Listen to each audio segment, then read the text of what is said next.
Hello BookTube. I wanted to do this video for quite a while, but I've been ill.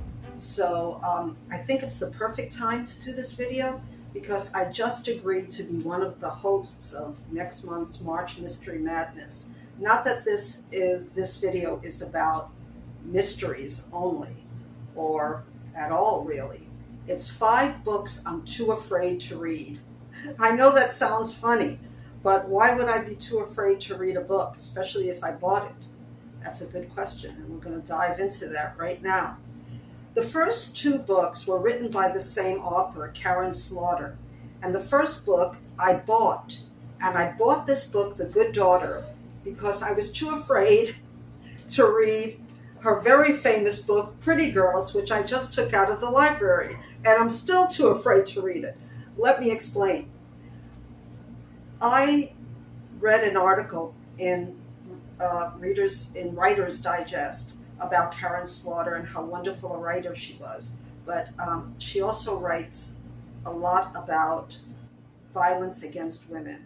But you know, like for example, in the praise for Karin Slaughter and Pretty Girls, Lee Child, who I've never read, but I think he's a famous mystery writer, said, "A stunning family tragedy and hold your breath, pedal to the metal thriller, magically blended by Karin Slaughter's trademark passion, intensity, and humanity. Certain to be a book of the year." And though I'll talk about this in a second, Pretty Girls has been all over the internet since I've been doing videos 2 years ago. But first I want to talk about The Good Daughter because I bought this book and I'm too afraid to read it. What is it about? Okay, so 2 girls are forced into the woods at gunpoint. One runs for her life, one is left behind.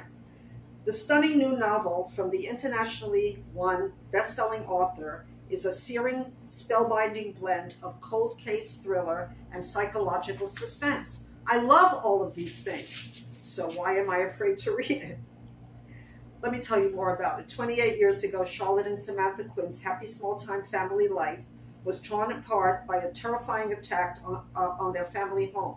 It left their mother dead. It left their father, Pikesville notorious defense attorney, devastated. And it left the family fractured beyond repair, consumed by secrets from that terrible night. So 28 years later, Charlie has followed in her father's footsteps to become a lawyer herself, the ideal good daughter. But when violence comes to Pikesville again, and a shocking tragedy leaves the whole town traumatized and plunged into a nightmare. Not only is she the first witness on the scene, but it's the case that unleashes the terrible memories she's spent so long trying to suppress. So it sounds like a good book, so why haven't I read it? Okay, I haven't read it or even started it, even though I bought it, because of Pretty Girls. And I don't know why or what I heard about it that scared me so much. Let me just say right off the bat that I've become kind of cowardly when it comes to reading thrillers, though I used to love to read true crime and thrillers in my younger days.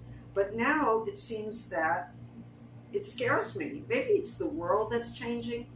So what is Pretty Girls about? So the blurb says that 20 years ago, Claire Scott's eldest daughter, Julia, went missing. No one knew where she went, no note, no body. It was a mystery that was never solved, and it tore her family apart. Now another girl has disappeared with chilling echoes of the past, and it seems that she might not be the only one. Claire is convinced Julia's disappearance is linked. But when she begins to learn the truth about her sister, she's confronted with a shocking discovery, and nothing will ever be the same. So I want to say first that I read the first 2 chapters of this book, and the first chapter was pretty shocking and violent. And in fact, I read what I thought was the first chapter on a Kindle sample, and it didn't have the violent part in it, and it went straight into the second chapter, which is talking about another one of the women involved. So when I got the book out of the library and I read the first chapter, And I got to the second chapter and I'm really too scared to read it. So maybe I should read. Let me know. Should I read The Good Daughter first before? I'm going to bring this back to the library because, yeah, I'm too afraid to read it right now. But let me know. Have you read any of these two books? Let me know if anyone thinks one is easier on my nerves than the other. Let me know. Now let's get to the next three books. The next book I picked up because of booktube, and I don't know too much about it, and I read the first chapter, and it's Never Let Me Go by Kazuo Ishiguro. And the reason that I picked this up at a sale, not only is it in really good condition, but I read Remains of the Day, and I really enjoyed that book. But this book is nothing like Remains of the Day. It says it's the most restrained and understated horror story imaginable. That scares me already because I don't read horror. Never Let Me Go tells of a society where clones are educated and brought up solely to provide their vital organs for regular people in the world. The novel is told in first-person past tense, double I, from the perspective of a woman named Kathy, one of the clones who is reflecting on her life story. The book takes place over three parts. In the first part, Kathy and her two friends, Ruth and Tommy, live in an idyllic location in England called Hailsham, an exclusive boarding school where they live year-round, never to leave, and explore past specific fences and around the property. So that's scary already. And strange occurrences, of course, start to irk Kathy even from a young age, where she notices the strange teacher staring at her in a room and listens to stories about the gruesome murders of students who made it out of the school grounds.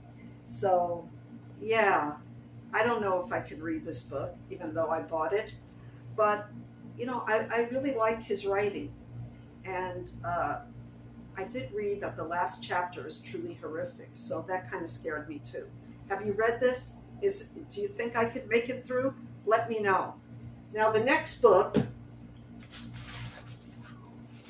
is a book I'm too afraid to open. And because I know what the book is. I know what the book is because I ordered it, and I know what the book is because it's a hardcover, and I don't ordinarily read hardcovers. And this book is a reread. So why would I be afraid to read it? Well, I'm going to let you know. I read this book when I was in my 20s. I'm pretty sure I was in my 20s. And the reason I found it so horrific is because it's a true story.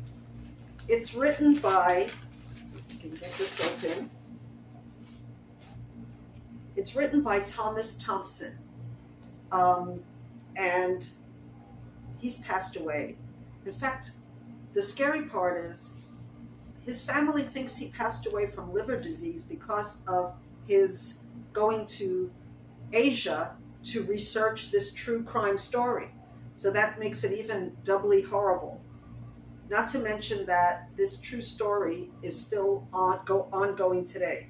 The book is called Serpentine. And have you ever heard of it? It's about, and okay, so it's not a very pretty cover, that's for sure. But I had a hard time getting this book. He wrote and won a lot of prizes for Blood and Money, which was another true crime story set in Texas, I think, about a man who murders his wife. And he's just a wonderful writer. So what is Serpentine about? And why am I so scared to reread it? That's a good question. So, Serpentine, or Serpentine, I guess it's Serpentine, is about Charles Sobraj, born Hachand Bowani Gurmik Sobraj, April 1944. He's a serial killer, fraudster, and thief who preyed on Western tourists traveling on the hippie trail of South Asia during the 70s. He was known as the Bikini Killer because of the attire of several of his victims, as well as the Splitting Killer and the Serpent for his snake-like ability to avoid detection by authorities. He is still alive today and free. That's what's even more scary, but I'll get into that later. It is thought that Sobhraj murdered at least 20 tourists in South and Southeast Asia, including 14 in Thailand. He was convicted and jailed in India from 76 to 97. After his release, he returned to France. Sobhraj went to Nepal in 2003, where he was arrested, tried, and given a life sentence. On December 21st, 2022, the Supreme Court of Nepal ordered his release from prison because of his old age, after he had served 19 years of his prison term. And on December 23rd, he was released and deported to France. And that scared the heck out of me because he killed so many people. He should never have been released, in my opinion. He's described as handsome, charming, and utterly without scruple. He used his looks and cunning to advance his criminal career and obtain celebrity status. He is known to have enjoyed his infamy, and he's been the subject of 4 biographies, 3 documentaries, and the 2021 8-part BBC Netflix drama series, The Serpent, which I haven't watched. Again, I'm too afraid to watch it. What scares me most about this book and this story when I read it was that the women that he came in contact with, not only his victims, but the women that he romanced, sometimes married, and convinced to join him in a life of crime, was very scary and also personal, because when I was 19, I met a person who, though not a serial killer, I hope, was a fraudster and a liar, and reminded me that I could have been got involved, though I don't think that would have happened. There's one of his co-defendants passed away, and she was willing to do the most horrific things, including murder. And it's very psychologically scary to find women who are willing to join a man because they think they're in love with him and poison, kill, rob innocent people. And he murdered a lot of people. And I saw a video of him getting on a plane. He had open heart surgery, and he supposedly married a Nepalese woman who gave his blood, who donated her blood for him to live. And I think that's, it just goes beyond what some women and men, but mostly women for some reason, when they're attracted to a man, they'll follow him anywhere and do anything. It's like they lose their scruples. In my particular case,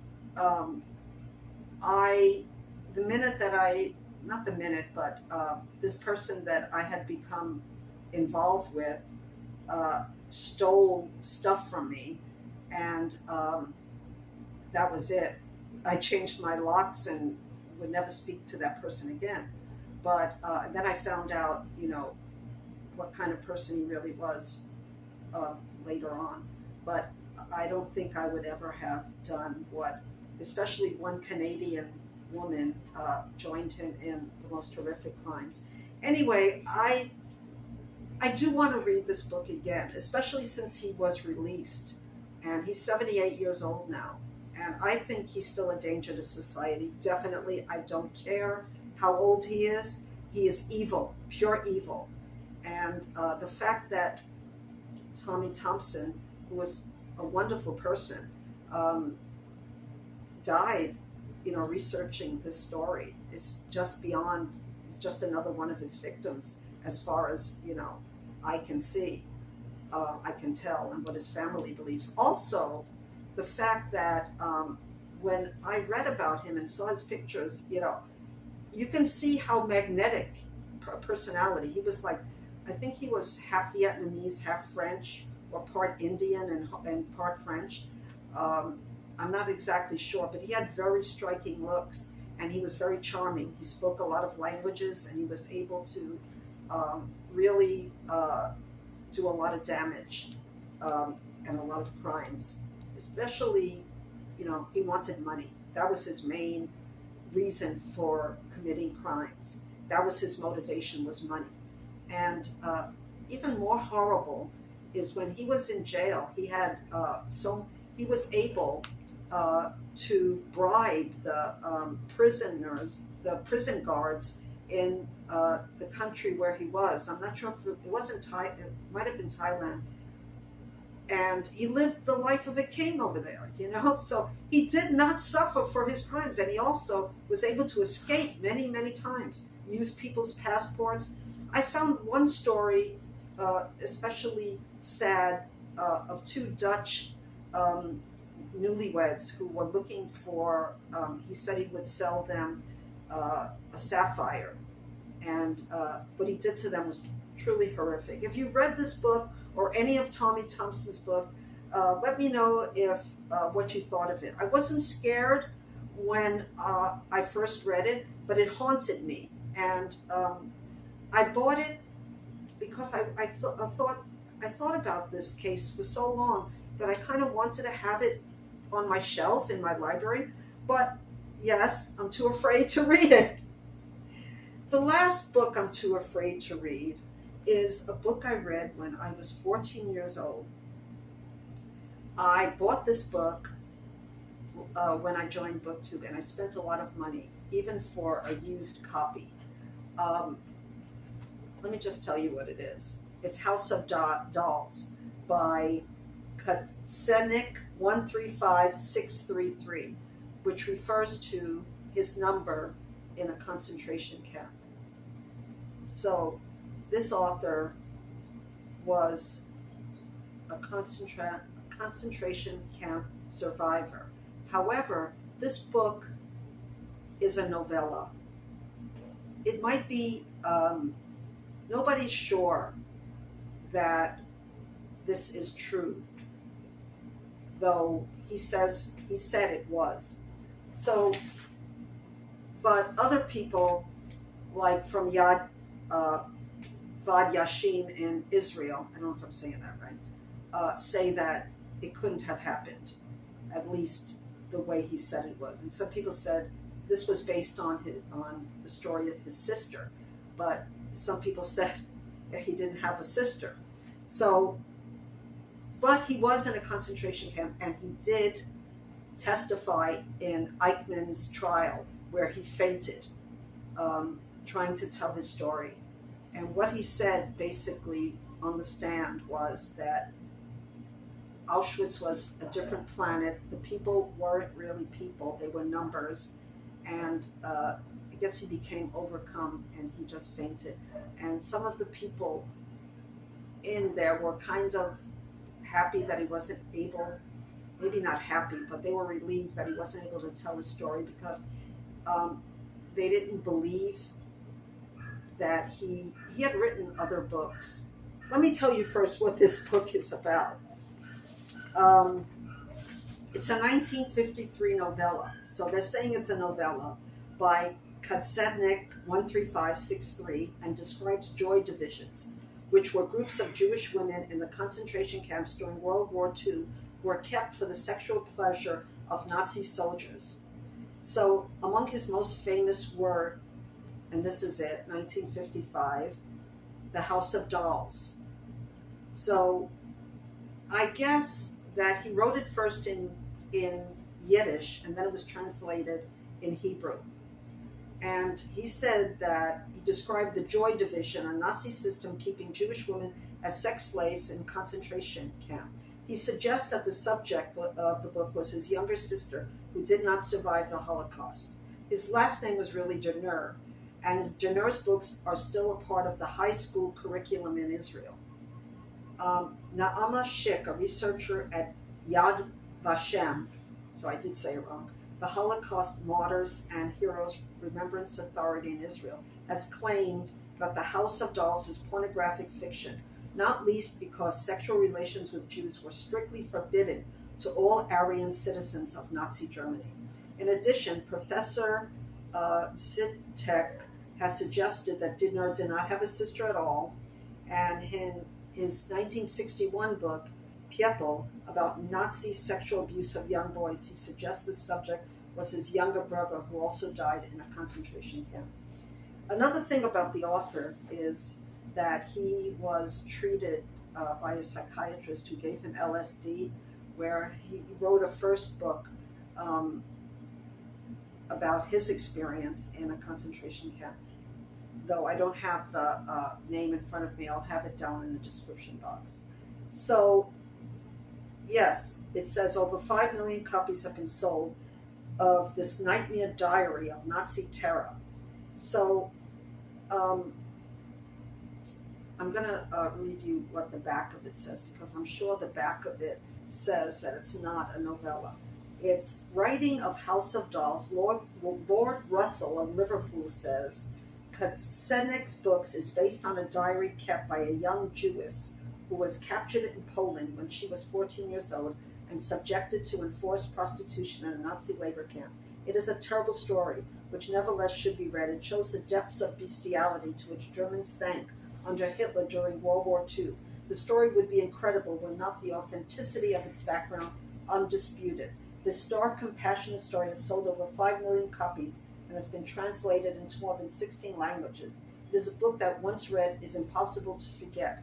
And I can really relate to that because I read it in my mother was Jewish, and she forbade me to read or talk about anything related to concentration camps because of the fact that she lost people, her aunts, in the concentration camp because they refused to leave Poland. So she just didn't want to talk about it. But yet, I went to my friend's house when I was 14, and who wasn't not Jewish, she was Irish. And she had this book, and we used to, she was an artist going to the High School of Music and Art in New York. And, she'd be busy drawing and doing her final project. And I was there, and I picked up this book, and I was just like horrified and scared. And I had never read a book this disturbing in my life, and I never forgot it. So if I never forgot it, I wanted to own it because it's part of Jewish history and the diaspora, which all Jewish people are part of course. So the cover of this book is particularly horrible because it has a woman, and on her breast it's Feld whore, so like field whore. So it's quite, I don't remember it being pornographic as much as I remember it being violent. And the violence here against women was so horrible. This is my, I might not read this. I'm too scared to read it again. But I will say that even if it was a total, not true, that the things that happened during the Holocaust were as horrible as the things depicted in this book. And he was a concentration camp survivor, so he knew. So even if it didn't happen to his sister, and even if it wasn't as depicted in this book, things even more horrible happened during the Holocaust. Because I've read many, many Holocaust memoirs that were authenticated. Anyway, if you like this video, I'm Marilyn Maya, so please subscribe to my channel and like, and tell me what you think of these books I'm too scared to read. Next month, I'm going to co-host March Mystery Madness. So maybe some of these books are going to be talked about. And I'm very excited about being asked to co-host because, especially since I've been ill, I've been reading mystery after mystery after mystery. I don't read many thrillers anymore. because I'm a coward and I'm too scared. So, but I love mysteries because they're not as true. And I'm able to get through them and really enjoy them without thinking, oh, did this really happen? And so tell me, do you love true crime? Do you love mysteries? Or, is it too violent for you? Are you too scared? Let me know in the comments. And until we meet again in another video, I wish you all good health, happiness, and aloha.